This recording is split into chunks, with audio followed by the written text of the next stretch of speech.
直到传闻的我已经1个月没缠着领证，机长丈夫这才意识到事情的不对劲，他匆忙离开女徒弟身旁，掏出手机疯狂拨打我的电话，却怎么也打不通，连忙又给我发消息，可刚发出去就显示红色的感叹号。启辰着急的走来走去，突然上次想到了什么，直接开车狂飙到机场。小静今天不是有飞行任务吗？怎么辞职了？还去了巴黎空乘中心？他一进门就着急的问道。经理一脸茫然的看着启辰，他没和你说吗？前天你的庆功宴之后他提了离职，我还问他你知不知道，他说晚上回去会和你说的。这番话让启辰顿时愣在了原地，他才想起那天是他的1000次成功飞行的里程碑，也是他第17次承诺和我去领证的日子。庆功宴是一个同事灌酒的时候，他就在和自己的男飞行员徒弟互相夹菜喂酒，我忍着高烧喝得近乎晕厥，他也根本没有看我一眼。公司的很多同事都叹气咂舌，看着我眼神中尽是不值，明眼人都能看出来，我忍着身体的不是一直喝酒是为了谁。可庆功宴结束后，本应该要和我去民政局领证的启辰，却再一次爽约了。他把车开到饭店门口，一只手拦住了要上车的我。西西刚才替我喝酒喝多了，我送他回家，你打车回吧。下午去领证的事估计赶不上了，改天再说吧。说完之后，他根本没在乎我的反应，把自己的女徒弟抱上了副驾驶。恋爱8年，结婚3年，这已经是启辰第17次因为沈灵溪延后和我的领证。往常这种时候，我大概已经崩溃大哭，跟他疯口质问，到底谁才是他的妻子？刚刚又到底是谁在替他挡酒？这一次，我只是微微一笑。好，你们路上小心。启辰闻言一愣，对我今天这平静的态度有点意外，但片刻后便恢复冷漠道：晚上回来的时候，我会给你买礼物补偿的。说完，他便直接驾车驶去。临走前还特意为自己的女徒弟关上了车窗，怕醉酒的他被风吹着。以前的他从来不允许自己的车上残留酒味，每次我替他喝完酒，哪怕是冬天，他都会把敞篷都打开，更别提关窗了。如今想来，只是因为车上的人是我罢了。深圳的中午热的人浑身暴汗，但我的心却莫名的冰冷。我深吸一口气，把户口本放回了包里。我知道这8年的感情，我也该一起放下了。下午，我直接回了公司，跟领导提交了离职申请书。你要离职的事儿，季晨知道吗？领导对我的离职很是意外，毕竟我可是航司连续7年的金牌空乘，留在航司必定前途无量。我露出一丝苦笑。晚上我会跟他讲的，不过估计他也不会在意。哎，这几年你们俩一起飞行的航线，一起拿公司最佳。3年前你们的婚礼，就连总裁都亲自参加，可把大家伙儿都羡慕坏了。主管说着长叹了一口气，满是惋惜。是啊，那确实是一段美好的回忆，可回忆终归只是回忆，再也不可能回去了。提完辞职回到家，已经是晚上10点多，家里格外的冷静，空无一人。而我的手机上，沈灵溪的一条朋友圈却直接弹出，因为他单独艾特了我。感谢师傅一下午陪在我的身边，作为回报，明天请师傅去看周董的演唱会，期待。我知道中午说过要回家的启辰是不会回来了，这种情况在我们结婚后的3年内已经出现太多次了。我简单泡了一碗面后，打开邮箱，看着里面陈列着的10多个国家的航空公司邀约，鼠标直接落在了法国航空的那一封上，不加思索点了接受邀请，并订了2天后飞往巴黎的机票。5年前，启辰在直飞到巴黎的时候，遇到了职业生涯中最大的一场事故，从此巴黎这2个字就成了他的禁忌。不仅他自己不飞，就连我都没再飞过一次。启辰去了巴黎，这辈子我们应该再也不会见了吧。第2天上午醒来，我就开始收拾行李，刚收拾到一半，启辰就身穿粉色衬衫回到了家，随之进门的还有一股浓郁的玫瑰香水味。我被熏得微微一愣，以前的他最讨厌香水的味道，因为这个和他在一起的这些年，我从来不喷香水，甚至把自己珍藏多年的香水全扔了。如今看来，他不是讨厌香水味，只是不喜欢我喷香水。进门的他看到正在收拾行李的我，微微一愣。昨晚西西醒酒太晚，我一个人去酒店开了间房，才没有回来。我抬头看了他一眼，有些意外，这是结婚3年来他第一次主动跟我解释。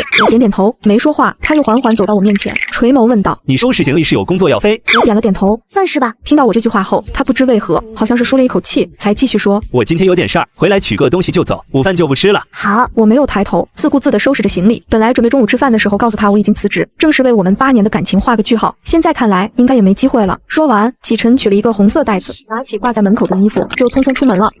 门框上挂了8年的相框，在他出门后突然掉在了地上，玻璃渣子碎了一地。我看过去，那是我和启辰第一次看演唱会的照片。照片里的我们双手合十，笑容满面。那天的他跟我许诺，不管多忙，往后每年都会陪我看场演唱会。可自从沈灵溪成了他的徒弟，这些他就全都忘了。空荡的房间里，时钟滴答滴答。我沉默许久，才将地上的玻璃渣清理干净，然后把那张满是幸福的合照和我残存的不舍一起，也丢扔进了垃圾桶。傍晚，收拾好一切的我，满是疲惫的躺在床上，却接到了闺蜜的电话。季晨是怎么回事啊？未免也太过分了吧！你看朋友圈，他居然和沈灵溪那个狐狸精在大秀恩爱，你们还没离婚呢，他怎么可以这样？听着闺蜜的吐槽，我顺手点开手机，最上面就是沈灵溪刚发的朋友圈。照片里，沈灵溪脖子上戴着一条梵克雅宝的4叶草项链，手里拿着启辰中午回家取的红色袋子。我才知道，中午他回家是为了给沈灵溪举演唱会礼物的。图片下方还有一行配文：相识3年，幸好有你，季晨哥哥，3周年快乐。这一刻，我才恍惚想起，3周年。是啊，今天好像也是我和启辰的婚礼3周年纪念日吧。只是这结婚纪念日根本就没有过过，以至于我自己都根本不记得了。我长舒一口气，才回到闺蜜。他根本不需要离婚，因为我们还没有领证。什么？你们结婚3年，继承居然还没跟你领证？电话那头，我闺蜜的惊呼声快把我耳朵都震聋了。是啊，婚礼都办了3年了，而她也单方面取消和我的领证，足足17次了。晚上11点，启晨罕见的回了家，进门脱掉外套，他准备把衣服挂在门后的时候，看到原本挂着我们合照的地方变得光秃秃，却整个人突然一愣，顿在了原地。门后面我们的合照怎么没了？他连外套都没放，略显慌张的走到卧室问我，掉下来碎了。闻言，他看向门口垃圾桶里的碎玻璃，神色才是舒展下来，然后把外套放在一旁，拿出一个装着一个爱马仕包的袋子。昨天说好给你的礼物没来得及，今天正好是我们结婚3周年，这个包送你，纪念日快乐。他把包放到床上，我一时间都怀疑自己是不是听错了什么。结婚3年，他居然记起了我们的结婚纪念日，可看到发票上显示半小时前的购买记录，我顿时恍然，大概是沈灵溪的3周年文案提醒到了他，才顺路回家买的。可是他不知道，这个款式的包，我的衣柜里已经有2个了。我没有说话，就那样直直的看着他。对了，马上年底，今年的航司的评优你能不能放弃？灵溪入行3年，最大的愿望就是像你一样拿一个航司最佳，你都连续拿好几年了，今年能不能让给他？说这话的时候，他神色有些吞吐，我心里苦笑，原来这顺手的礼物也早已在暗中被标记好了价格。可以，我平静点头，不止今年、明年、后年，以后航司的评优我都不会跟他争了，因为过了今晚，明天我就离开了。那你答应了？可能我回复的如此果断，让他没有想到。启晨眼角的余光看了我好几眼，然后忍不住再次主动开口：灵溪是我的徒弟，你是他师娘，这样才对嘛。对了，明天我不飞，上午我们去一趟民政局，把结婚证领了吧。我没有说话，他似乎也才想起今天我在收拾行李的事情，顿了下又柔声问道：我差点忘了，你明天是不是要复飞？几点的航班了？下午3点。我看了看他，准备趁着今晚这最后的机会，把我要走的事儿告诉他。可还没等我继续开口，他的电话就又响了起来，是沈灵溪的电话。电话那头嗲嗲的声音传来，是沈灵溪来大姨妈了，没有姨妈巾，给启晨打电话求助。启晨挂断电话后，有些心虚的看着我。那个灵溪出了点状况，她一个小女生应付不来，我可能得过去一趟。说这句话的时候，他罕见的带着一丝征求的语气。我把已经到嘴边的话收回，然后挤出笑容，点点头道：没事儿，你去吧。我的话让他如释重负，他马上起身，走之前他还再次说道：你上午3点的话来得及，明天上午10点我们去领证，你放心，这次不管遇到什么事，我都会赶到。我不由苦笑，他终究还是没有给我当面跟他分手的机会。第二天上午，我收拾好行李，没有去民政局，直接出发去了机场。而直到中午，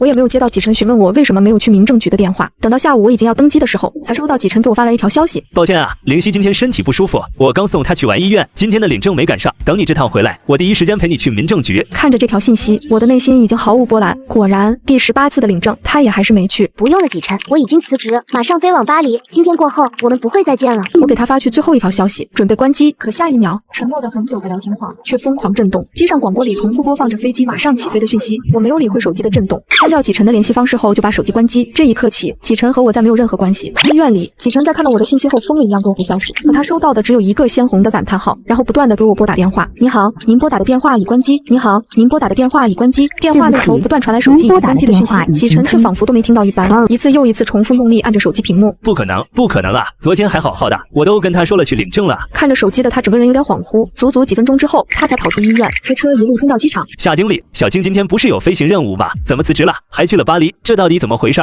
空乘中心里，他一进门就抓起我领导的手，着急地问着。经理一脸疑惑地看着启晨：小青没跟你说吗？前天你的庆功宴之后，他提了辞职，我还问过他你知不知道，他说晚上回去会跟你说的啊。这一番话让启晨整个人顿时像被什么东西劈了一下，愣在了原地。他才想起前天晚上他没有回家，昨天中午他也只是回去拿了礼物就匆匆走了。就连昨天晚上回到家仅仅几分钟后，他也在接到沈灵溪的电话之后就离家而去了。这2天里，他根本连我跟他说话的时间都没给。这2天里，他一直都陪在沈灵溪的身边。从空乘中心出来的启晨，在机场里足足待坐了3个小时。这3个小时里，看着这座机场里面的每个角落，他脑海中不由得闪过很多回忆。8年前，我们俩第一次见面就是在安检口，那是我第一次从地面转上飞机，激动的我一晚没有睡好，整个人精神状态都有点欠佳，甚至在过安检的时候把工作证掉在了地上，是他帮我捡起了证件，才让我不至于酿成失误。也就是那一次之后，我们俩知道了彼此的名字。从那之后，他会经常在飞行结束后约我在机场吃宵夜，1次、2次，我们从相识到相恋这个过程，我们一起走遍过这个机场的每一个角落。而更幸运的是，没多久我们俩就分到了同一条航线上，这大概是每一对航空情侣最幸运的事情了，可以一起飞国内，一起飞国外，一起在世界的各个地方留下足迹。一时间，我们也成了整个航司人人羡慕的神仙眷侣。更是在相恋之后的5年，在这座机场一起举办了婚礼。很多同事都多次惋惜过，如果没有沈灵溪的出现，我们会不会一直相恋，直到2个5年，甚至第3个5年？可我知道，就算没有沈灵溪，也会有陆灵溪、张灵溪。爱与不爱，很多时候根本不在于外人，而在于自己。3个小时过后，天色微微变暗，启晨离开机场，驱车回了家。进门的第一时间，他如往常一样挂衣服，又注意到门后面相框掉落留下的印子，他目光落在旁边的垃圾桶里，碎掉的玻璃渣和我们俩的照片还都在垃圾桶里放着。他缓缓蹲下，从垃圾桶里拿出了照片，看着这张照片里的背景，他才是想起来，这张照片是8年前他和我一起去看演唱会的时候拍的。他也想起8年前他曾经在演唱会现场跟我许下的承诺，似乎好像自从自己有了沈灵溪这个徒弟，就再也没有陪我去看过一场演唱会了。似乎也就是从那一刻开始，自己渐渐的疏远了我。可即便如此，他也想不通我为什么会离开，因为哪怕每次亏欠了我，他也基本会用礼物来弥补。就如前天，他在跟沈灵溪看完演唱会回来后，还给我买了爱马仕的包包。想到这里，他回到卧室，打开衣柜，试图寻找那些他对我好的证明。可当看到架子上除了3个长得一模一样的爱马仕包包，剩下都是廉价的手链、几百块钱的围巾的时候，他却又愣在了原地。他认出来了，这些礼物都是他送我的，廉价、重复，甚至就连几百块的围巾都有好几条长得一模一样。而这些他以前根本没有注意到过。他脑海中又不经意想起自己送给女徒弟的礼物，梵克雅宝的项链、爱马仕的包包、卡地亚的手镯等等，每一件礼物的价值都远超送给我的礼物。最重要的是，每一件礼物都倾注了他的诸多心思，更不可能有重复的礼物。这一刻，他深深地陷入了沉思。过了几分钟后，他拿出手机，发出一条短信：李哥，我想申请飞巴黎的航线。什么？季晨，你说什么？你要飞巴黎的航线？我没听错吧？你不是曾经发誓这辈子再也不飞巴黎的吗？5年前就因为这个，我还专门跟总部给你打了申请，被总部一顿批呢。启辰的短信发出去不到1分钟，一个电话就打了进来。电话那头满是震惊和不可置信。5年前，自从启辰飞巴黎那趟航班出了事故后，他就跟总部提交了申请，永远不飞巴黎。如果总部不同意他的要求，他就辞职。这件事情当时整个航司的老人都知道，可现在他却主动提出要飞巴黎的航班，怎能不让人意外？我是认真的，李哥，请你帮我跟总部再做一次申请，务必尽快。而启辰的声音却格外的坚定。到底出什么事情了？电话那头继续问道：李哥，我问你件事儿，这3年大家是不是都觉得我对灵犀越界了？是不是都觉得我对不起小青？启辰沉默片刻，朝着电话问道。他的这句话让对面也陷入了沉默，而很多时候，沉默就是最好的回应。我明白了，李哥。启辰一脸苦涩。自从灵犀成了我的徒弟，我好像再也没和小青好好吃过一顿饭，好像再也没跟她过过一个节日，就连送她的礼物都是随意挑选，很多礼物更是重复的。刚才我自己数了一下，这3年里，我好像光爽约和小青的领证就已经有10几次。可即便如此，我也从来没想过真的要和她分开。可今天，小青辞职了，去了巴黎。启辰说到这里，电话那头才缓缓回应：我知道了。这几个字之后，电话便是挂断。半个小时后，一条短信发来：总部同意了，明天飞巴黎的第1趟航班，你来直飞。与此同时，我顺利抵达巴黎机场，落地的一瞬间，法国航空的10多名同事就迎了上来，向我表示了热烈的欢迎。这是我第3次来巴黎，按理来说，我对这座城市其实并没有太多的了解，也不熟悉。可看着周遭这陌生的一切，我整个人却分外的轻松，因为我知道，从今天起，我只需要为我自己而活了。在国内，我可以连续7年做到航司最佳，在这里，我同样可以。不仅如此，很多和启辰在一起没机会去做的事情，我都可以列入计划。滑雪、登山、跳伞，去看一趟北极光，很多很多。可我没想到，就在我来到巴黎的第2天，下班回到家的时候，启辰出现在了我的面前。身为飞行员的他从不喝酒，可今天的他浑身却都是酒气。2天不见，他整个人看起来都好像老了不少。他看到我来，起身想靠近我，我则下意识后退几步。小青，是我错了，这3年我一直过度的关心沈灵犀，我以为我对她有了好感，可直到昨天你走之后，我才知道这一切都是假的，是因为我在她身上看到了8年前的你，而这3年期间，每一次的公司评选，你都在我之上，更让我感觉到了压力，所以我才会想培养她，让她成为你，甚至超越你，这样我的压力就会变低。可我爱着的人一直是你，我也从来没有想过这辈子会娶别的女人。今天我来之前，我已经带上了户口本，我发誓，只要你愿意，我们可以立刻回国去领结婚证。这一次的我绝对不会食言。至于你在巴黎的工作，我已经跟总部做了申请，以后只飞巴黎的航线。如果你不愿意，我也可以立刻跟公司辞职来法国。无论如何，请你给我一个修正错误的机会。启辰说话间已经潸然落泪，我心中却只剩寒意。这就是他移情别恋的真实原因。只因为我在公司的表现更好，所以感觉到了压力，所以爱上了沈灵犀，所以对我开始不在乎。多么荒谬的借口！可是错了就是错了，如果错误能够轻易修正的话，那我的这3年又算什么？从我踏上飞机的那一刻起，我和他就已经结束了。不用再说了，事到如今我们也回不去了。季先生，我们结束了。我笑着后退一步，然后开门进入公寓。启辰没有阻拦我，但我却看到当晚他就像一棵树，就那样直直的在门外站了一晚，风吹过，雨打过，他都没有动。可这些又有什么意义呢？有些感情错过就是错过了，而这3年我已经给过他17次机会，他都错过了。第2天，启辰返航回了国，但如他所言，他开始只飞巴黎的航线，几乎每一周他都会抵达巴黎，而每一次他也都会在我家门下站整整1晚，但我却从来没有为他开过门。后来我在巴黎的生活也渐渐步入正轨，我考了潜水证、飞行证、滑翔证，在夏天的时候去了密西西比河，在冬天的时候去了阿尔卑斯山，更在当年年底入选法国航空年度最佳员工，同时成为整个巴黎航空的空乘部长。在这期间，也有不华人和老外开始追我，可我却一个都没有搭理。受过伤的心虽然已经愈合，但依旧会留下疤痕。对于我来说，事业才是第一。之后的很长一段时间，我依旧如此，日复一日，而启辰也是如此。每次来到巴黎，就在我家门口站上一整晚，似乎这样的日常会一直持续下去。但不知道从哪一天起，启辰就再也没有出现在我家门口。往后的2年里，我都没再听说关于启辰的任何一丝消息。直到我来到法国的第3年，我被公司派遣，需要轮岗回国。如果是3年前，对于公司的这个决定，定，我一定会选择拒绝，哪怕公司会给我更高的待遇和职位。可经过这3年的时间，我的内心早已彻底愈合，所以我欣然接受了公司的安排。回国前一天，我给以前的同事兼闺蜜的静静发去微信，我明天回国，夏主管他们还好吗？听到我回国消息后，闺蜜整个人都激动坏了，跟我整整聊了3个小时，恨不得我马上就能上飞机回到国内。第2天飞机落地，闺蜜第一时间就冲到了我得跟前，迎接我的还有之前的主管以及几名同事。3年时间，他们每个人的身上都留下了岁月的痕迹，可见到我之后，他们却都流露出了诧异的表情。因为为自己而活的这3年，我不仅没有变老，反而变得更加年轻了。也就是在落地之后，我才知道为什么纪晨在我去法国的第2年就突然消失了。原来在我离开之后，他就已经和沈灵溪解除了师徒关系。而在他直飞巴黎的第2年，有一次从巴黎返航途中，他再一次的遇到了一起飞行事故。那场事故，飞机左翼起火，最后腹部迫降，机上的所有乘客都安全落地，可他却在那一场事故里面伤了右腿，从此不再能够担任飞行员的职位。有时候想想，这可能就是命格不合吧。他的飞行生涯中仅有的2次事故都出现在了巴黎的航线，而我却在巴黎达到了我事业的最巅峰。闺蜜怕我一直没有放下，所以也从来没有跟我在微信上说过她的消息。今天我回国后才跟我讲了这些。知道这个消息后，我问闺蜜纪晨现在在哪个部门，闺蜜以为我要跟她旧情复燃，我则微微一笑，没有说话，然后才告诉我她现在机场的塔台部门做航线管理工作。我让闺蜜先帮我把行李先拿回她家，然后一个人朝着塔台走去。这座机场我是那么的熟悉，可现在独自再走一次，却又有不一样的感觉，似乎是得到了我回国的消息。当我走到塔台门口的时候，纪晨已经早早的站在门口，他的手里捧着一束玫瑰花，但他脸上的锐气却比之前少了太多。看到我，他的神情开始激动，我能看得出他还没有放下。我却笑了笑，花就算了，2年不见，我只是觉得之前还没有好好的说一声再见。说完，我便转身离去。我知道，从这一刻起，我才算真正的获得新生。